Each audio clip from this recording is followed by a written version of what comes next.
For me, suffrage is an overused term, not from the point of disrespect.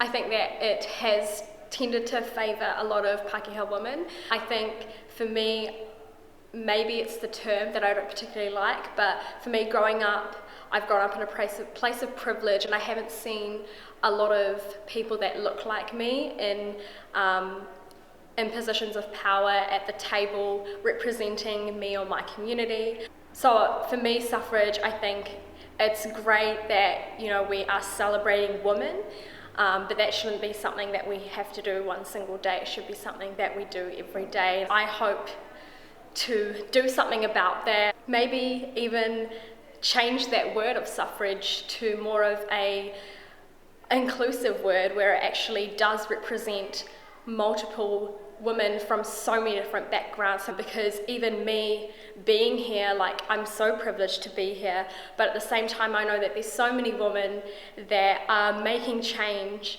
But yeah, I'm just grateful that I'm able to speak here and share this perspective, but I also hope that for me being where I am now, to bring other women onto this journey.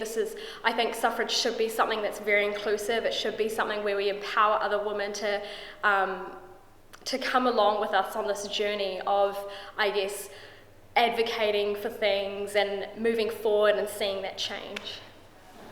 So suffrage to me means the opportunity for participation for everybody, and that when we think about suffrage for women, that women have the opportunity not only to vote but to participate in decision making. So we've watched representation in Aotearoa change over the last 127 years, and we still see that when it comes to voter turnout, that we don't see people participating like we would hope. So women fought really hard for us to have the vote, but we don't see that when it comes to voting. So I value living in a country where I have choice, and I would like to encourage everybody to take that opportunity to make the most of the choice that we have. And so it's incredibly exciting and a huge honour to be a woman on Wellington City Council in 2020, as we hold the majority with 11 out of 15 of us being women. So I value living in Aotearoa in this day and age when women can lead as women. In the past, for women to be able to participate in leadership, whether it was in business or politics, they had to behave like men. Whereas nowadays, where women are holding majority spaces, we can lead as women. Suffrage for me, in its essence, is the bare minimum.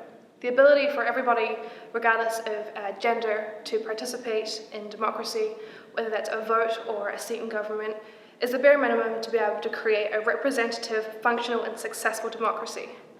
What I would like suffrage to be is creating a government that is beyond the survival, that is beyond creating laws to protect the safety of women. I'd like to see a society where our actively marginalised groups, our wahine, our Māori and Pacifica communities, our non-binary people, are able to have equal access to opportunities, are able to thrive in a society that has so far been built to suppress them, where they are able to have equal voice in an equitable, respectful and successful society. I think for me it's important to acknowledge that while it was a movement that was an important step towards equality, it wasn't the most inclusive movement. I think for me equality means ensuring that everyone has an accessible chance. I think we're not quite there yet. So while suffrage movement was like a step, we still have a lot to do and a lot more to kind of go through before we actually achieve the equality that I think we want to before. Yeah. A good friend said to me about 10 minutes ago that suffrage isn't a moment, it's a movement.